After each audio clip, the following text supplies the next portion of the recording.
Hello, and that is right. Today we are looking at TrueNAS. Today we are going to look at the open source, free to download software that we've all known about for a long time. This channel has been associated with data storage in many forms, but I think we could all agree that one subject I talk about more than any other is, of course, network attached storage NAS. Now, even though I do talk a lot about a lot of solutions that are available straight off the internet, off the shelf of your local IT shop, and ultimately just solutions that are designed to set up and run immediately, otherwise known as turnkey solutions, it has to be said that there's a lot of people out there with a little bit more technical nous out there in terms of building computers, technical knowledge in data storage and networking that like to do things themselves DIY all the way. And it's these users who predominantly will look at brands like Synology, like QNAP and others, and then go, well, that sounds good, but I want to do it myself. And these are the people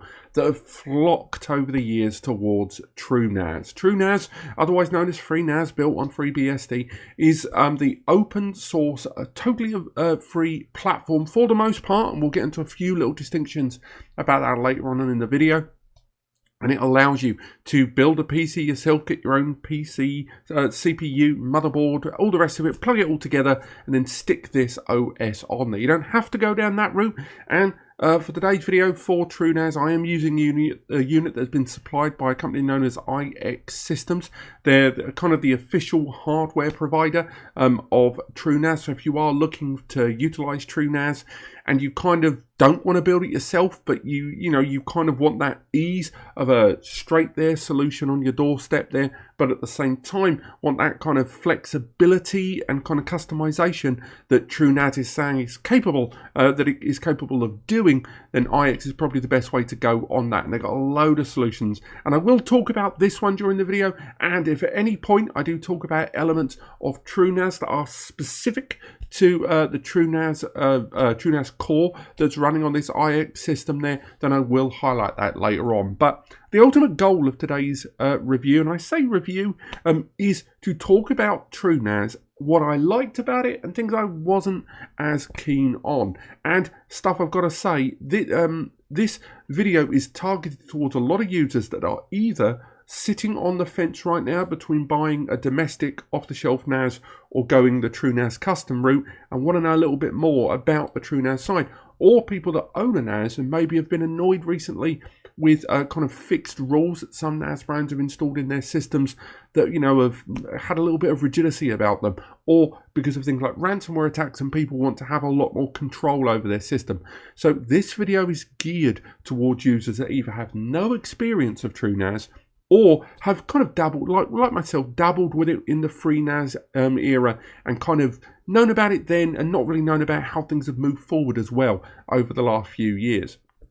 We're going to be covering the general design and graphical interface. We're going to talk about storage, user accounts, security, alerts, and basically walking our way through the entire dashboard that you can see here on screen. And again, if you are a veteran TrueNAS professional, I apologize if occasionally my terminology such as getting RAID and RAIDZ and stuff like that mixed up at times. I do apologize. Go easy on me. This system I've had up running, I would say just under a month. I've got something like 20-25 hours of aggregated full-on experience with this system. Indeed, this one's been running for about a week. I don't know why I'm saying about, because it's there on screen. Yep, uptime 7 days there. So again, this has been running lots of different tests in the background, and we're doing lots of little things with accounts that I'm going to talk about throughout this, but this has been a hell of a long introduction. Let's crack straight on. So the first part of today's review and overview is going to be talking about the graphical user interface and deployment of this. So as you can see here, this is the user interface that we normally see if you're logging in via the web browser. I know a lot of users will be used to utilizing kind of back-end access there and utilizing a lot more of the command line stuff. But a lot of people that are going to be moving away from the NAS background do quite like a graphical user interface, and fair play to them. There's a lot of useful information here, right here, straight off the bat. You can see there, top of the system there, at the top left. Find out more information about the software updates you can install manually, and there is a beta for TrueNAS 13 out there at the moment.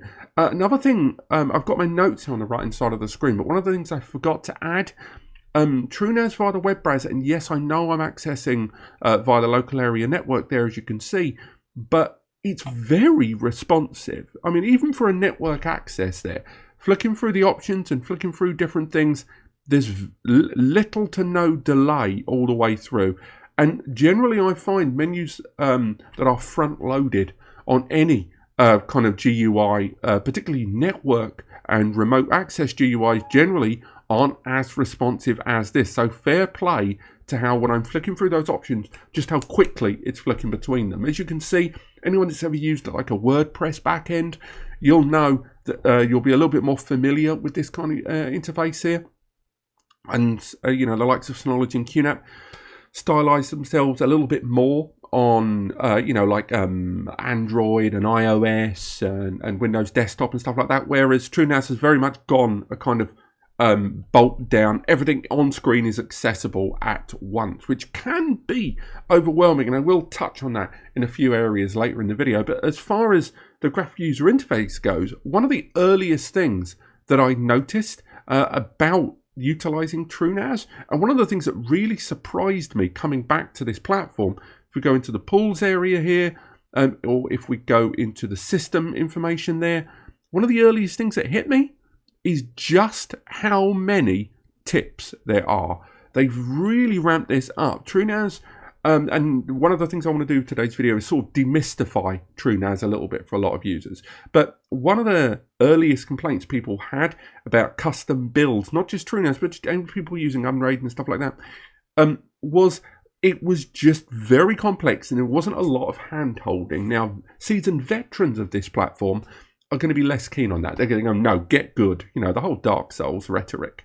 But at the same time, you can definitely see that a lot more work has gone into guidance on this system. And again, I've chose this page here, but throughout this video, do take note of just how many of these little tips and guidance markers there are, because there's a lot more than I gave TrueNAS credit for there. And particularly, I mean, again, when you look at TrueNAS Scale and some of the enterprise stuff there that they've also worked on there, they've kept that as well. They've not just streamlined that. So it's nice they found a little middle ground there between complexity and at least a little bit of hand-holding. Now, the other thing that might hit you is the presentation here on the first page. If we break into it here, we can go into, for example, information about the CPU, real-time information there. And the presentation of a lot of this is lovely and on point. Again, it's still erring a little bit more towards the technical, but at the same time, there's still a lot of information there and a lot more historical information as well. And that's something I've always kind of missed on NAS platforms. As much as they give me, by NAS I mean off-the-shelf solutions, as much as there's a lot more information there readily available off the bat, generally you have to subscribe to additional services such as Active Insight from Synology to get a lot more legacy information about the past and the history of a lot of your hardware architecture when going through information in the background. That's all kind of readily available here in the logs. And although, again, you can get that information on a turnkey solution like Synology and QNAP, it's not as readily accessible, or you have to kind of utilize other logs and recording methods to kind of reverse engineer that information, and it's nice to have it in this fashion. Same goes if we break our way down into the storage areas here. We can find out more information about the pools, and not just having all of these tabs here readily available on the screen, all nicely lined up there, but they're all broken down, of course, here onto the left hand side of the screen, with each one kind of giving you the sort of information you'd expect to see. And again, you can find out more information about the data sets, more information about the RAID that you've set up on these systems. Again, if I move my notes slightly off screen so that I don't obscure my camera, I can have a look and just find out more information about the drives that are inside. So you can go into the disks mode there. You can kind of find out a lot more information about individual disks very, very quickly, edit the information on them, if they're SAD, where they live, and again, that level of customization, although it can be a little intimidating, it's still nice to be able to deep dive into individual drive media in a way that's just not present in a lot of turnkey solutions out there. That level of monitoring goes a lot deeper as well. You can actually drill down all the way down to accessing all of the historical logs of information on individual drives all via one screen. You can alter a lot about the reporting data there on screen. You can choose different devices, even change the metrics, so you can go ahead and add all of them on at once. You can choose individual disks, you can change and break down into different kind of variables that you want to look at and how all the different behavior patterns are. And again, all of that with historical data and the ability to zoom out nice and easily to kind of compare all that information over a period of time across each of the individual disks. And remember, that can be broken down across the whole thing. So there's a vast array of information there. And then, although there is a lot there to throw at you, at least it's nice to know that if there's something specific that you're looking for, you can really drill down into the reporting structure here straight off the bat without going via those third-party tools or going via kind of extra software and service management options to get that information. It's already available there and immediately from the screen with little to no delay, digging straight into it there. Now, the user interface, again, once you get past all of that ability to kind of dig down and more, it should also be said that it's not the most kind of awe-inspiringly graphical, wonderful looking user interface here. Most storage professionals would also argue it doesn't need to be. But it can be also added that if you go into the system menu here, there are options to kind of change a lot of the design on this. There's lots of different options built into the side here that allow you to customize what you're seeing on screen, customize the design of the user interface you see there, such as going into the top there, changing the preferences, and you can change a lot of the theme options there, even going as far as to create your own theme, where you can change a lot of the icons, change a lot of the color spectrum there, the font, the text, the layout, and that's something that I don't see as much from the NAS brand. So although it seems fantastically regimented from what you can see here on screen, there's actually a good degree of customization. And again, if you choose to, you can just go ahead and just go straight into one of their preset ones. And again, a lot of that is just color flicks, but at the same time, you can change a lot of those different options there all the way through the system. So again, a good degree of customization that really surprised me was available on TrueNAS straight off the bat. There are even some areas of the graphical user interface which are a great deal more graphical than all of the heavy text that we've seen thus far. Finding out more information about the layout of your enclosure, although some of these options, like the one you're seeing here, seem to be more readily available within the preset solutions. Again, you'd have to head over to TrueNAS to see which ones they are, and we'll talk about that later. But if you drill down into the systems menus there's a lot of configurations ready available to you. And again, flicking through these options here, as you can see here on screen, there's a lot to customize. It's easy to flicker through them, and you know, you're going to spend a lot of time doing these, but once it's set up, you are going to be able to do a lot of configuration. I will talk about alerts later on, and of course, as we make our way through this, we can start talking about maybe some of the things that I'm less keen on in terms of the overall design there. I know this is going to be a long video of things I like and don't like. First and foremost, again, as I mentioned, there isn't really an easy option on TrueNAS. And again, I'm sure storage veterans would argue there shouldn't need to be an easy option there. You should only have all the security options open to you. You should be in command of your own destiny and stuff like that. But at the same time, I think a lot of users that are moving away from kind of off-the-shelf turnkey NAS solutions, or are looking at buying one of these for their first time, maybe they've got an old PC knocking around they're going to utilize, there's a lot of configuration options here. And I think, and I know you're going to hear me say this several times in the video, I wish in some areas there was a standard and advanced tab option. I'm not suggesting an easy, normal or hard mode, but just like in some areas, the system clearly does add advanced tab options. And then in other areas of the system, that same rhetoric is completely absent. And I kind of wish in some areas that was more readily available. A lot of the default states of remote connections and system behavior by default are turned off or disabled, again, for reasons of security, which is completely valid and understandable. But I think a lot of users may find they're not even aware of what their TrueNAS system can do, because there's a huge array of options really available off the bat, and all of them are switched off by default for the reasons of security there. So I wish there was a middle ground, maybe a slider or something with obviously the appropriate disclaimers attached to it. The other thing about the design that I wish was present. And again, I can hear a lot of TrueNAS storage veterans getting very angry at me for this, but there isn't a search functionality. It's a very simple thing, and maybe if I'm wrong, you guys can tell me in the comments, but in all of my hours and hours and hours and hours and hours with this, I could not find a simple search function. Now, what do I mean by that? I mean a nice simple search function, and again, I'm sure you have, I know my eyes did, go straight to the top right of the screen and you're looking for a search area. Maybe I'm searching for an application or function, maybe I'm searching for a specific file using a more sophisticated file search management tool. But it's not there. There isn't a readily available search, and I think the majority of modern OSs and graphical user interfaces in different fields have that functionality. And I know it's a functionality that a lot of people use to, short step directly into a service or tool. So I'm kind of surprised that's not ready and available, given the kind of response time I'm seeing there. If I want to go into, for example, services, they're there on the side. There's a huge array, and we'll talk about that later on. Same goes with plugins. We'll talk about that later. All of that is quick and accessible to reach. And we've got filter plugin search functionality there. And in other areas, we have bits where I can search for things. But for example, if I'm looking for a specific service or tool or setting within the system menu, there isn't a search functionality ready and brought to my attention. Apart from that, the graphical user interface of TrueNAS is still absolutely sharp as a knife. It's just, it can be very overwhelming as a tool there, and I think TrueNAS themselves would have to volunteer that this is not something for the novice or the noob.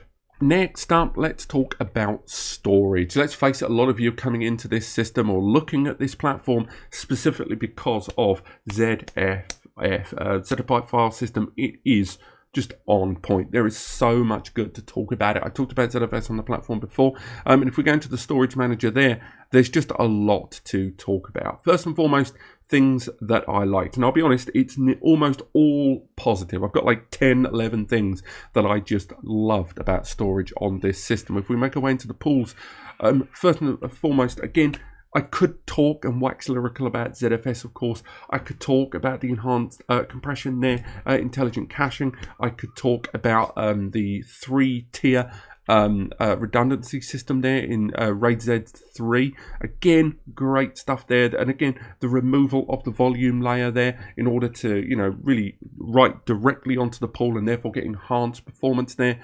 All absolutely great stuff. I'm going to try to talk more specifically about TrueNAS rather than ZFS in general.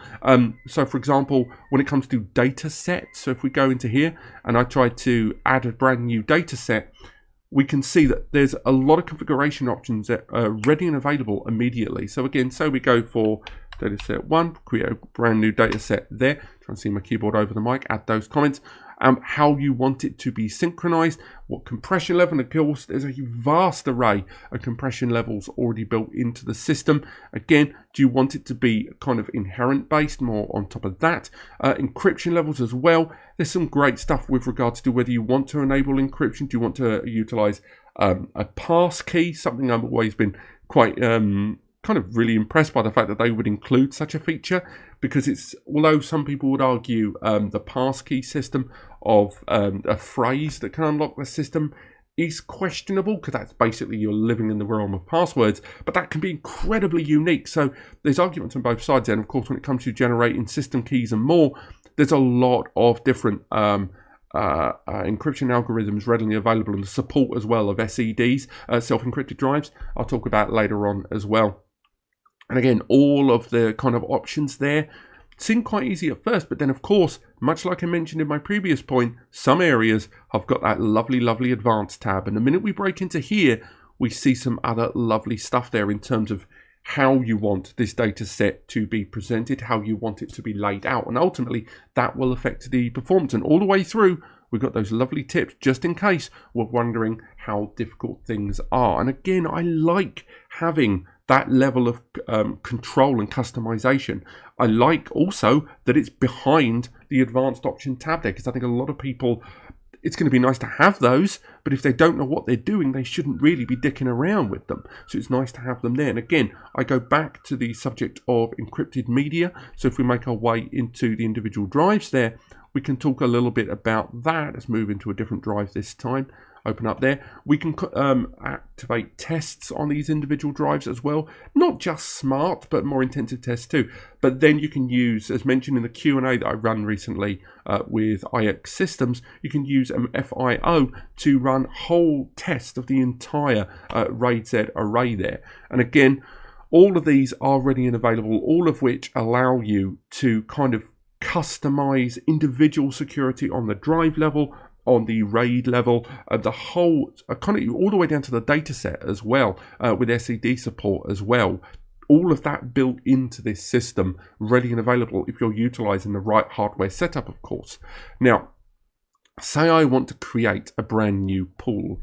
Now, I should have left, right now, if we create a pool there, you can see a few things here that, as I delve a little deeper into this, are going to either impress you or confuse you. So let's go, if we were to create this new pool here, I'm just going to move my mic a little bit. And that one, again, straight away, we can choose if we want to utilize encryption or not, but it will let you know that if you lose that key, you are in stuck. Again, you can see that I've left a drive in on purpose, a nice simple drive there. We'll chuck that in. And then it will immediately let us know that we have to make, if we're worried about data loss, that we should be utilizing, you know, at least a stripe system. So again, RAIDZ to have one drive of redundancy there. Now, one of the cool things you can do there, if we just remove that drive, we can make a lot of choices about what we want to do with our media. So as you can see there on screen, even when it comes to assigning media, whereas a lot of off-the-shelf NAS solutions that I've talked about, will ask you to go into a certain area and then with the drive then apply that kind of methodology to the drive, whether you want it for caching as a hot spare and stuff like that. This works in the other direction.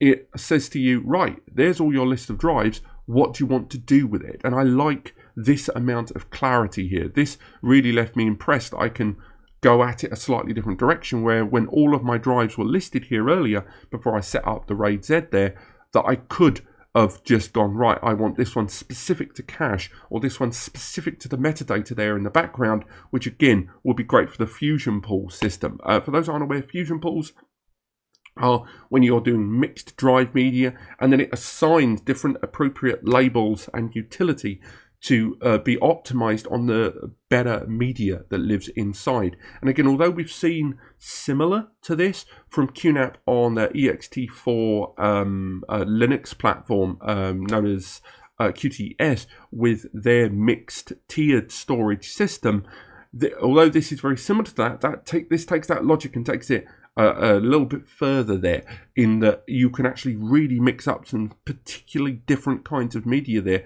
to create that fusion pool, so the system could kind of leverage the advantages and disadvantages of that different media all together all at once there. Now, when it comes to, I mentioned RAID there, and of course on the ZFS platform there, you've got RAIDZ, RAIDZ2 and RAIDZ3. That idea that not only have you got the obvious 1 and 2 disk redundancy there, a failover, your safety nets, but that 3 disk redundancy is still weirdly absent on the majority of NAS platforms. It is available on the ZFS system from QNAP, QUTS Hero, or just QUTS. I can never remember if they've kept the Hero on the name or not. But with their platform on that, they've incorporated that 3 disk redundancy. You can sort of do it with Synology and their RAID there, or SHR, but it's not as fluid. So 3 disk redundancy is still something that is pretty much championed only at its best on a ZFS platform like this one. Now, ZFS also brings to the table things like resilvering, which is where if this system, I've got slightly off camera here, if I was just to pull one of those drives out by accident and then go, oh, I made a mistake and reinstall it, with resilvering, the system will check the drive before completely formatting it to do a RAID repair and see that this drive still has the right healthy data on it and reintroduce the drive very, very quickly. That's something that you can only get on ZFS. The other thing that ZFS does is rebuild based on the amount of data on the drive. So to put that into context, if, for example, let's get those drives back on screen. Better yet, let's go into the system there and display the enclosure. So for the case there, if we've got all of our drives inside, let's say in the capacity that we have available of 18.63 TB, let's say I only had 1 terabyte of data on there.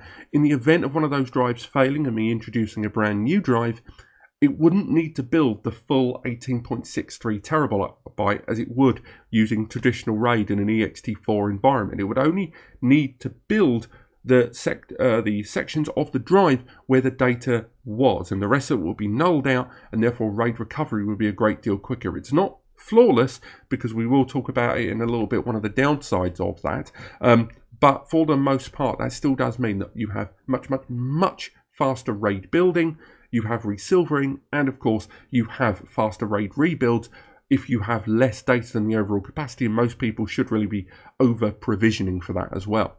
Now, another thing that's built in is copy on write. So for those that aren't aware, when you are sending data and writing data onto the system, thanks to copy on write, or COW, the system creates a kind of dual write system, so it can run a checksum against the two to make sure there's been no errors in the write action there. It doesn't keep both copies afterwards.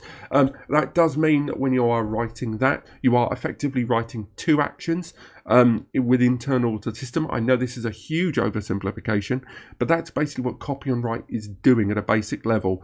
And then afterwards it won't keep that second copy, but at least then it uses it, much like ECC memory would utilize a checksum system. Again, complete caveman comparison there. I'm oversimplifying, but yes, that COW built in is something that really is not available on most other NAS systems. It is an option on the ZFS platform, and there are comparative examples in EXT4, but not quite to the same standard. Another thing I quite like, when I was looking at pools, and you can't see it here, unfortunately I should have prepared more for this, is you can, if you install a USB drive onto one of the many USB ports on most custom systems, or even the iXsystems here, they appear within the storage manager. This is a very small point, and I think it gets overlooked. I like the idea that if I attach a USB drive, one moment, I've connected the USB into this NAS. It will take a few extra seconds to refresh there. And when it's recognized now, we go into the disks area. What you'll notice is the USB drive is now ready and accessible and visible, which is the key point here, along with all the other drives there. If I go for add, create a new pool there, I'm not going to utilize that USB, in a storage pool, but I like that USB storage within TrueNAS is accessible and usable and integratable, whether it's for backup storage or any other method, via the storage manager. Most other NAS brands partition USB into another area, into a USB copy tool, into a USB area, or just visible in standard file manager mode. But this allows me to treat it and action it within the storage manager and pool manager as well. So again, I like that they've included that option there. Now, I mentioned earlier, when you're utilizing TrueNAS and you don't quite know what you're doing, and you might be performing actions that wouldn't be recommended, that the system will give you warnings. So just to give an example, let's go for this here. We're just going to go for a bad typing here. The microphone's right there on top of my keyboard. Let's say for this, I wanted to create a configuration there with different drives. Something awful there. So I'm using a small partition of an existing drive in conjunction with a USB drive. This would be the worst pool in the world. You should never do this. On top of this, I've got there, the system is already telling me you can't, it won't allow you to create a VDEV utilizing those different ones. So let me stripe across them. It's even telling me now, if you're using that in that mode, not only have you got no redundancy, but you're still utilizing mixed drives, heavily unadvised. But what's interesting here is, even though I've got that option, I can still force it. If I try to force it, it's still warning me. It's saying, for the love of God, do not do this. You must be off your head. So I like that there's this level of warning for 2 reasons. One, a lot of NAS platforms, although they have warnings in place, they're also, in some cases, a great deal more rigid. Much like consoles versus PC gaming systems, consoles do not have the flexibility of PC gaming systems, and this is very much the same case. So when it comes to utilizing kind of, some might say, slightly unconventional hardware arrangements, TrueNAS will say, look, we'll let you, but we don't advise it, but we understand it takes a lot of weird people in the world, none of us are the same. So on the one hand, I like the lots of warnings, but I like still at the same time TrueNAS go, look, we just need to warn you over and over again that you could, if you do this, it's not safe, but at the same time, they will still let you. And I think that's one of the cornerstones of TrueNAS, flexibility. And I like, even though I would never do what I've just shown you here on screen, because storage-wise, it's insane, it's still nice to have that flexibility there. And we talk of flexibility, we can also talk about now how long-term TrueNAS also has that open source thing built into it through and through. So let's say you've got your system here, you've got it filled with drives, you've been utilizing your custom built system for 4, 5, 6 years, and it breaks or it gets a bit slow. Ultimately, your rig, that your storage array there, your data sets, your VDEVs, your RAIDZ, they're all they're fine, but the surrounding system is getting a bit kaputski. So you go, right, I want to migrate to another system. Now, when it comes to NAS, NAS turnkey off-the-shelf solutions like Synology and QNAP, migration is possible. You can do a remote migration via the network if you choose with another whole built system.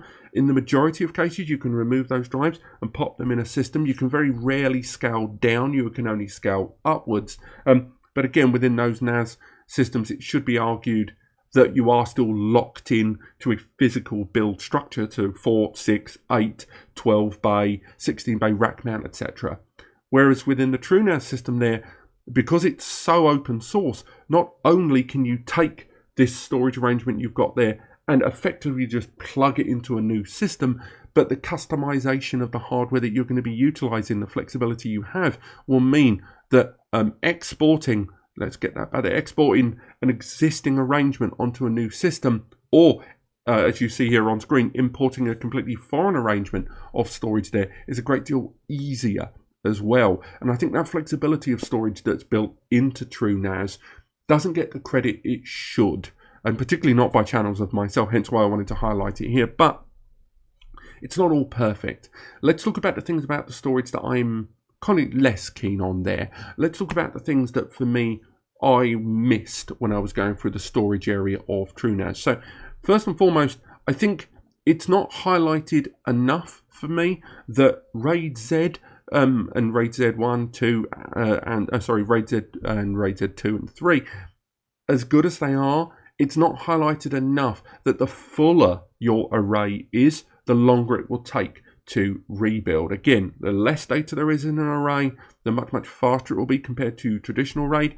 But if, say, for example, you had a 20 terabyte system and it is stored with 18, maybe 19, close to 20 terabytes, it will take significantly longer to rebuild that than it would on a traditional RAID there. Now, again, you should always be provisioning to have available space at all times, but at the same time, with those of you that fill up your data and then have a certain refresh of data, such as when data gets this old, it then gets replaced, these are users that may feel the pinch there in that RAID rebuild speed that is inherent to RAIDZ and ZFS. Another thing, it's still incredibly techy. No matter how much I try to dress things up and show occasionally some of the graphical user interface areas there showing displays, these are very much on those custom solutions from things like iX, where you get that ready-made solution to you. Whereas throughout the majority of cases when you're going through the storage areas of TrueNAS, it's very complex. And a lot of the information and the language that's being used here is very unique to TrueNAS, VDEV and stuff like that, and some of the compression techniques as well. Even things like deduplication, which arguably now is more understood. Deduplication is a much more universally available across EXT4, even BTRFS systems have it.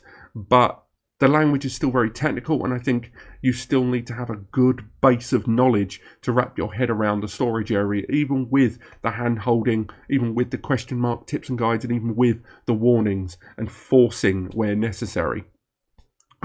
Another thing to do with copy on write cow, and this is something I tried to get verified. This isn't my point. This is something I've seen raised on a few Reddits. I couldn't stage on screen that showing this. So unfortunately, I say this with the disclaimer that it's something I've heard from users online, but not personally.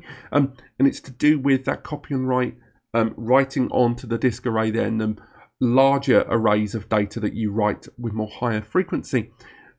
You end up kind of fragmenting the data across the disks, leaving those gaps every time you're writing that data, and then requiring defrag from time to time within your storage setup. Again, I've not experienced that myself, but I did want to raise it. And if anyone knows more about that in the comments, or maybe that's something that's been eradicated with a background system process in the latest revisions of TrueNAS, then do let me know. But that's really it for storage. Let's move forward. Next up, let's talk about user groups, account and account creation. If you're going to be utilizing a TrueNAS system for business, which, let's be realistic, this isn't really a kind of very small home level solution here. You might have an old PC that you want to chuck TrueNAS on, but this section about user accounts and creating a larger team of users and assigning their credentials and security is going to be a lot more focused on business there. If we have a little look going through it, as you can see in the groups tab here, I've already created several groups there: human resources, marketing, sales. If you wish, you can enable visibility of a lot of the background groups that the system has by default built into a lot of the different systems. As you can see, there's a lot more there, and I'm kind of glad that a lot of that information is hidden by default there in the background. If we make our way into one of the user groups that I've created on screen, stuff like sales, human resources, and more, you can find out more information about it, who's in those groups, who we want to assign to those groups very quickly. We've got the user there, Alan. You can even change a lot of the rules. Let's create a brand new group, why not? So if we create a brand new group, it's going to keep the GID. And again, we'll give that a group name there. We'll call this one YouTube. From there, we can say whether you want them to have like their own password when they go in. And again, you can create duplication of those if you choose to make more later on. But we can go ahead, create that new group nice and easily. And again, these groups will have their own level of control, their own level of access. And again, if we go into individual users as well, so as you can see, it's hidden a lot of those root backend users. So if we show them, there you can see a lot of that there of the background stuff. There, huge amount of varied listings there. But if we go into a user here, let's go into the user Alan. We can find out his entire layout there, well, what his password credentials are, whether he's going to be utilized with a Microsoft account. Some useful stuff there, all of which can be edited quite quickly on the fly there. So let's go back into that user and create a brand new one. Here is how that would look. So again, we could give them a quick name. We'll call their one Frank. Actually, Frank 2, because I might have used Frank. So again, we'll give them a name. It all gets clocked in. We can chuck in an email address, a password, as you'd expect. Whether you want them to join the primary group or whether you want to use one of the existing groups built into the system shown earlier, a lot of the background groups as well. On top of that, if you do want to take advantage of Microsoft account stuff there, you can kind of link them all together from Microsoft account to be used as verification for these existing users or the newer account you're creating. On top of that, you can say whether you want this user locked out or whether you want this user to have certain credentials and access within those existing groups, what folders and files they can access and more. Whether you want to, have that SSH access credential for them to be able to do anything with the system. There's a great degree of configuration and security options per user readily and available within TrueNAS, arguably more than you find in most off-the-shelf NAS solutions there. But again, it does require a level of technology. There is a lot of those hand-holdy, helpy tips all the way through. And that account of Microsoft account authorization is a nice touch too. Again, that is available on NAS, but it's a little bit more loops to jump through. But it's still nice to have that there. One thing I kind of surprised is absent here, and I did reach out to iXsystems on this. There isn't really an option for uploading an existing kind of CFE XLS database of users to this, or to bulk create users, such as I want to create 10 new team members within this group. Now, apparently that is available in Scale, TrueNAS Scale, the more kind of enterprisey, businessy product on top of this, but it's not available in Core. So that's something I know a lot of businessy users that want to create batch accounts very, very quickly or migrate their existing database over may well miss.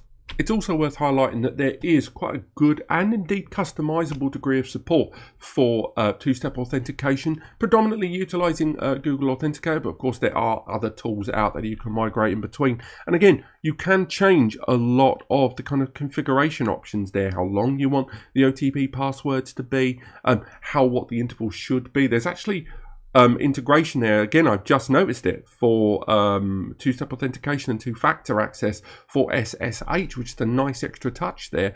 And again, although you're looking at a wider system access here, a lot of that can indeed be applied onto those user group creations as well for 2FA. So again, some lovely level of access control there. And again, although we've touched already a little bit on alert to notifications, I do think it's worth mentioning that not only have you got access here quite easily to a lot of that ready information you can turn into reports, but if you go into the services area there, you've got that huge array of different supported access protocol and security protocol, file management protocol even, all of it ready and available to you via a single tab, most of which are disabled by default, all of which can be configured to a greater or less degree depending on the complexity of the protocol you're going for. But again, it's nice to have that level of access straight away in terms of not only reporting how the system is being used, but also by default, those services that are or are not disabled straight away are ready and available directly from that command screen via a single tallied option. Same goes for setting up remote shares as well, with all of them built into a single option here, again, all with their own ready degrees of access and setup very, very quickly and easily. And again, maybe AFP, not quite so common anymore, is a bad option there. We should have really gone into SMB or WebDAV. But even if you go to the block shares there for like iSCSI, creating a target and a bunch of LUNs, there's a lot of ready and available setups there. But I've got to say, one of my overarching criticisms of TrueNAS throughout this video about it still being too complex for some users, and I know a lot of you are going to flame me in the comments for that about get good, but I think a lot of users that want to go down the TrueNAS route could still have their handheld a little bit. And one area where TrueNAS has clearly made an effort there is here, the wizard option for a setup of an iSCSI. Now, I get it, iSCSI setups there for people that want to utilize their remote access storage with the appearance of locality on their systems. It allows a lot of Mac and Windows software to interact directly with a NAS without worrying too much. A mapped drive and stuff like that generally can add conflict, whereas an iSCSI target there and using a LUN on there, generally a lot more software is more favorable towards that. Having that wizard option there, I wish that was more readily available in other areas of this system. And by that I mean where security lives, setting up on my network security protocol. I think that would be a great place to put a wizard. Having the wizard there within the storage creation. Yes, I appreciate there's a lot more variables to be playing with, but a wizard like this would be very useful within the context of those other areas in the same way that it's incredibly useful here for iSCSI target and multiple LUN creation. It's nice to have these tabs already and available for setup and ease here, but again, if you don't know what you're doing, these are all just lots of text on screen for a storage novice to kind of keep hitting walls about. That said, I critique a lot of the layout and a lot of the kind of trying to demystify TrueNAS a little bit there for a lot of users. But fair play to them, there are several areas built into the system, some of which are a little bit more TrueNAS Core than TrueNAS on its own. For example, of building your own reports custom from the ground up to only get the ready information that you want, you can create that there. If you're looking for support, there are direct links there to not only TrueNAS's own support community, of which is vast. TrueNAS has one of the biggest support communities of any platform, not just storage platform, but freeware, open source custom platform I've ever seen. And a lot of that support there you can get directly from the user interface to describe the nature of your issues. So again, you won't necessarily have to go directly onto forums and support groups. You can access that directly from the user interface there. And indeed, do take the time to go through the settings menu there, because there's a lot of stuff there to help you. And although it may seem overly complex on day one, it will ease you in just that system menu there, little by little throughout. when it comes to utilizing third-party tools as well, there's actually a good degree of customization and flexibility there as well. When I tried TrueNAS a long time ago, when I was using TrueNAS then, it didn't have as many applications as the likes of off-the-shelf NAS. There was a lot of homebrew stuff going on in the community and a lot of apps that were kind of chucked out there, but the verification for them wasn't quite as tight as it appears to be now, and not quite as fresh and sharp. Now, moving into 2022, there's actually less applications on many new NAS app centers because of that tighter lock on security there. And now when we look at TrueNAS, although there are dedicated applications within one of the many repositories that you can access in TrueNAS, in the community tab, there's a lot more applications readily available to you. And a key point here, the installation of those apps is considerably more customized than you would see on most NAS platforms now. Case in point, if we select an application here to install, let's go for something a little bit mainstream there. So if we go for ClamAV, what we need to do is click the install tab there. It's an unofficial plugin, so it is warning us there. And if we click continue, we can choose a lot more of the installation practice. We can say which jail it's going to be in, and I'm going to mention that in a moment. A lot of the network and remote access protocol that are allowing for this.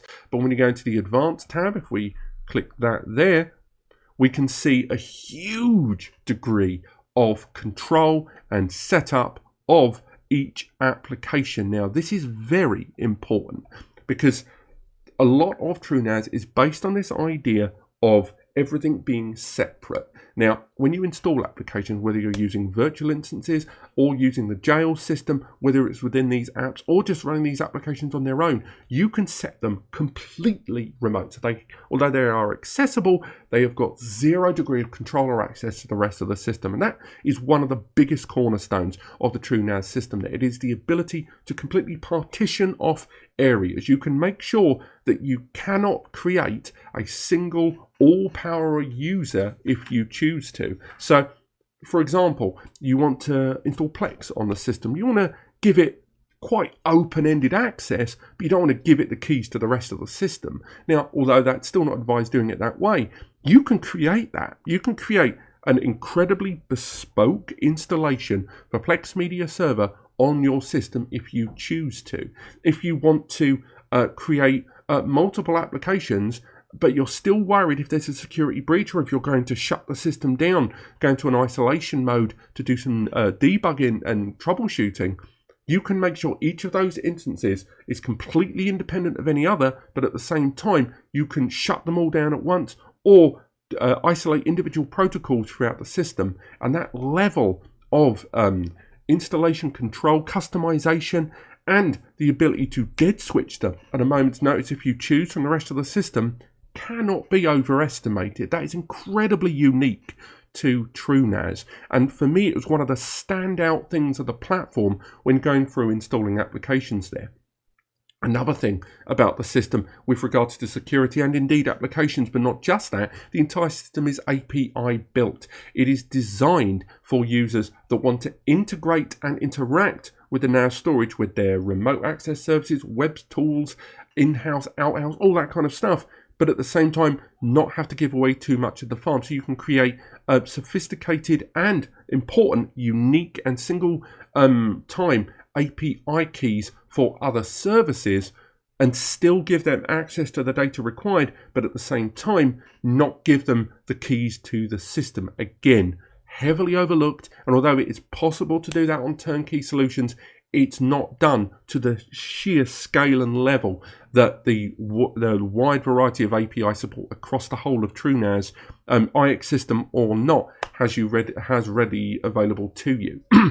The same goes for accessing the admin controls here. Whether you're accessing kind of the back end there, utilizing the VGA output on, say, an iXsystems here, if you're building a custom PC solution that has a visual out, the amount of control that you can do remotely can be completely spec'd up as well. You can make sure that admin panels, SSH panels are controlled. We talked about that earlier on in the video, but you can change the access point into the user interface and the control panel to be specific to an IP, specific to a port. Again, I'm going to double check just how far that goes. You can be incredibly unique and narrow to what pathways have control to the system. You can even isolate those individual apps behind individual groups and users as well. It's a huge amount of remote partitioning across the whole system, which is just unparalleled in the world of NAS. So again, kudos for TrueNAS, and I think that's one of the biggest points for a lot of TrueNAS users when they recommend the system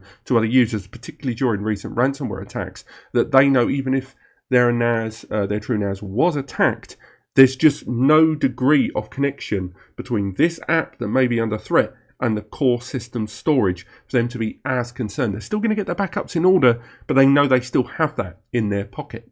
Also, it should be mentioned that the system arrives with OpenVPN support straight off the bat. So again, you will have to use your existing OpenVPN account, but it's very easy to integrate that into the system straight off the bat there, into the back end there within a lot of the VPN supported services. And again, you can use other third-party VPNs as well, all built into the system. So again, in terms of network protocol, in terms of network access, in terms of internal system separation, the security there is borderline unbeatable. But again, you're going to need to have a lot of the technical know-how straight away off the bat. You can take advantage of 1G, 2.5G, 5G, 10G, FC, all of those different connections and routes and points.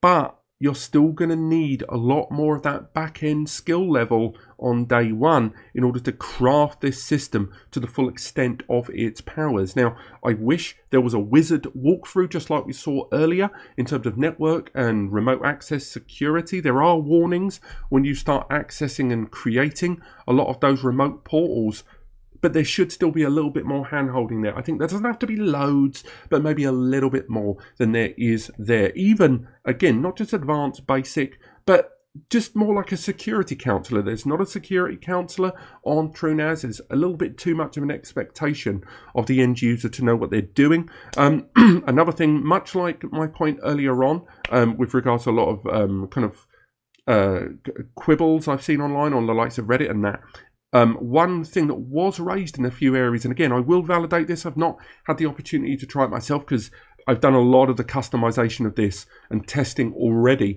So in order to find this out, I'd have to reset the whole system. But there was mention that utilizing the VGA out on some of these systems, the password protection is off by default in some of that remote access. So again, maybe that's wrong. Maybe I've misread the situation. But some people were saying that accessing via the external out and going in via command, the password protection was seemingly off by default there, maybe because it's a localized access point there, and that's kind of a point of no return, last troubleshooting action to perform there. But again, I'm not going to put too much weight behind that because it may be incorrect.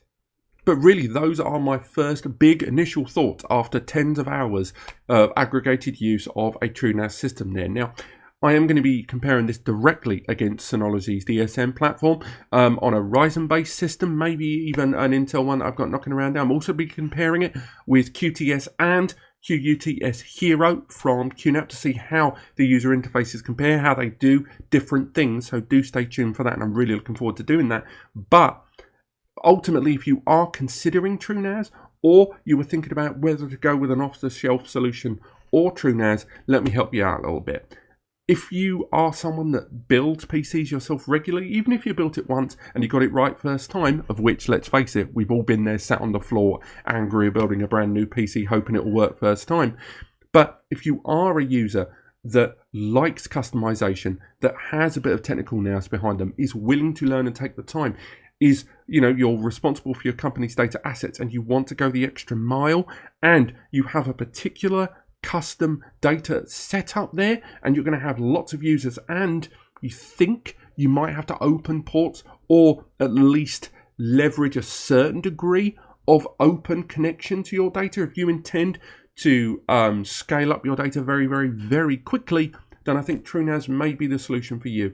What you think you're saving in a free software, do bear in mind you are going to have a paid solution there in terms of hardware, and you're going to have to pay for the time to learn. but it can ultimately be quite rewarding. However, if you are someone that's never built a PC, if you are someone that wants a solution that should arrive, sit there, shut up and do its job, if you're looking for a solution that is going to be user-friendly, that is going to hold your hand a little bit, that does demystify the subject of data storage, that you are looking to carry on with your industry and you don't want to take the time to learn data storage, learn network storage, or have to worry if you set it up right, so when you walk away some hacker's like, if that worries you, then you should opt for an off-the-shelf turnkey solution from Synology or QNAP and the others, because those are solutions that have their place in the industry. What you're paying for there is a sense of convenience. You're paying for a sense of ease of setup, something that TrueNAS doesn't provide. Now, of course, middle ground. We can talk a little bit there about the iXsystems. We've already done a Q&A with them. I recommend you check them out. And their solutions, it should be said, are very customizable. They are, you can get the best of both worlds there with a solution that's pre-set up and the hardware that's built in. They supplied the solution, and I know this sounds like a tremendous plug, but they're kind of the official hardware retailer of TrueNAS. So I think we can't really talk about TrueNAS without at least talking about iX providing custom solutions with WD drives already built in there, SSD for the SSD caching bays pre-built in, support lines, and more, all built into that. It's hugely configurable right the way down to individual drive bays, network interface ports, and more. Starting for less than $1,000, I think, or just on the $1,000 mark. It's not cheap, but at least it serves as a middle there between custom solutions and off-the-shelf network attached storage solutions. If you're looking at more affordable NAS solutions, really TrueNAS may not be for you in terms of, you know, those Realtek ones and Celeron, but they do serve a very interesting place in data storage, and a great middle ground for those that have looked at a lot of what TrueNAS is offering out there, been impressed by it, but are still wondering about, is it going to be too complex for them? But this has been my full review of TrueNAS. Do stay tuned for the comparisons coming soon. I hope you've enjoyed this. There's a full breakdown of this very, very long video in the article below, so do stay tuned for that, and do stay tuned for the comparisons. Let me know what you think. Maybe I missed stuff. Maybe you've got more to add to the discussion and I can do a follow-up to this. Let me know in the comments. Otherwise, click like if you enjoyed the video. It helps me understand what I'm doing right. Click subscribe to learn more, and I will see you next time.